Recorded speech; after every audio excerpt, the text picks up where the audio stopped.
All right, so I'm up here looking at this 2000, I think it's 2001 Astro van. It's got a check engine light. I actually know this vehicle. I kind of know what to expect, but I'm using the Creader 3001. It's by Launch. And it's a little quick pocket reader, but it's actually kind of impressive for the price. It's got a color screen, which I kind of didn't expect. My OTC, which was quite a bit more expensive, doesn't even have the color screen, the little pocket scanner like this. But anyway, I got it plugged in, got the key on, and we'll just see how quick it can read the codes and maybe look at a few of the functions. So you can see here we got diagnose, DTC, tool setup, and help. We're just going to go straight in and diagnose the vehicle. Hit OK. It's processing. And that's pretty quick. So anyway, it says it has 3 codes in the ECU and data stream count, so it's got 27 PIDs. So it's kind of just an overview of, I guess it's kind of an overview of what it found. So we'll just go, you can see here, you got the little menu here. It's kind of hard to look at this and look through the screen. Got the little menu here, read codes, erase codes, IN readiness, data stream, freeze frame. Freeze frame is pretty impressive for a tool that caught, at this price point. Normally you don't see that. O2 sensor, evap system. That's another thing you don't see too often on cheaper scan tools, evap. So if you hit OK on that, I just heard the evap solenoid close. It says evaporator system leak test passed. I don't know how reliable that would be, but I did hear it activated in the back by the fuel tank. Let's see. So anyway, we'll just go to read codes. And this thing's pretty fast. Like, this is kind of impressive how fast it is. So we got a cylinder 2 misfire detected. Crankshaft position sensor A circuit, which is kind of what I was expecting. Catalyst system efficiency below threshold. Idle air control, RPM higher than expected. I noticed that today when I was driving, it was kind of idling up.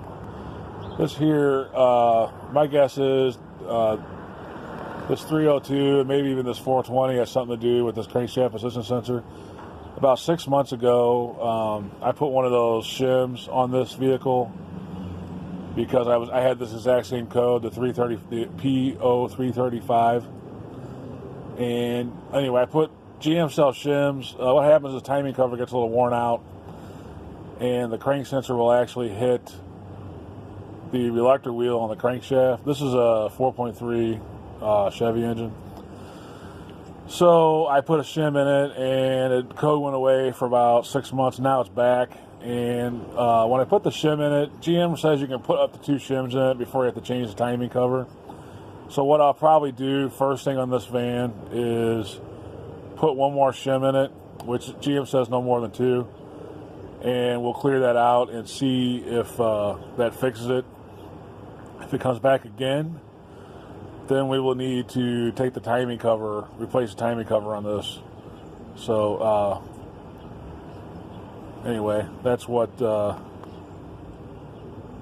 would be the first thing I would do on this. But this video is more about just checking this thing out a little bit and not so much actually fixing the car right now. I'm going to see the data stream and see. It's actually pretty impressive how fast it is. So it has 23 things in your data stream.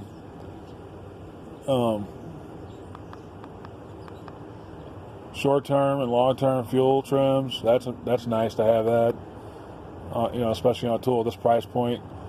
Map, RPM, vehicle speed, spark advance, IAT, MAF, TP, O2 sensor. 1. It's got some shifts. So it's got about 23 things you can look at, monitor while you're driving it. Idle air control. So again, that's not bad for just your basic tool here. And then it's got freeze frame, which is nice too.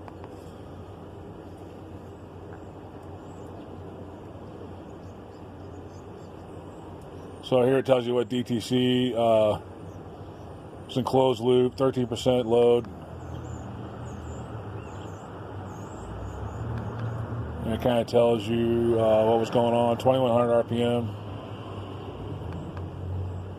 I got this thing set in kilometers. I got to change to the American standard on this. But here, when that code went off, it was at long-term fuel term was 3%, and short-term was 3%. So that's basically perfect. So yeah, it's pretty impressive for you know, just being a fairly cheap handheld OBD scanner. It does quite a bit. It does more than my Bluetooth scanner. My Bluetooth scanner was a little cheaper than this, but you can erase codes, and there's a lot of, you know, it doesn't have a data stream and things like that on the Bluetooth scanner. So this has a lot more function than your regular Bluetooth, or at least my Bluetooth scanner. Now, the Bluetooth scanner, you can buy a subscription to it and to get more of the options. But, yeah, I would say my first impression of it is it's pretty, it's even got an O2 sensor test. And like I said, I'm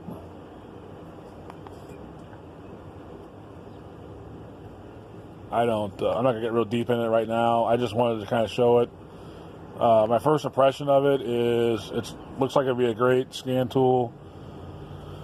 Maybe for a do-it-yourselfer or someone that wants something that's real. I mean, it's really fast. I like that. I like the color screen, and it does quite a bit for just being, you know, it's not bi-directional, obviously.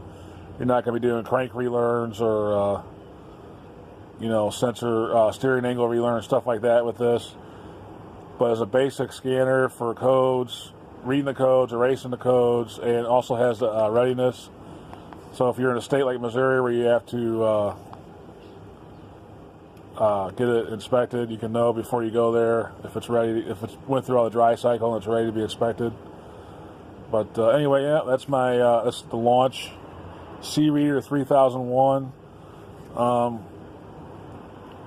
Like I said, I'll show this off more in videos coming up when the need arises. With this van here, what I'll do is get another shim for it and put it in, and then erase the codes and see what happens with it. You know, it may end up needing a timing cover eventually, but for now, we'll put another shim in it. It took it about 6 months for that light to come back on, so maybe another shim will fix it for a while. And anyway, this van's got a lot of miles on it anyway, so we'll nurse it along as much as we can. And like I said, this is just a little video showing the C-Reader 3001 in action. And I would definitely recommend this to someone, do-it-yourselfer, or someone that, even an upper level do-it-yourselfer that just wants a fast little scan tool to carry around with them. It's very fast. I like the color on it, and it does quite a bit for, you know, at the price point. I don't know. I'll put a link in the description on where you can pick one of these up on Amazon. Like I said, they're pretty cheap.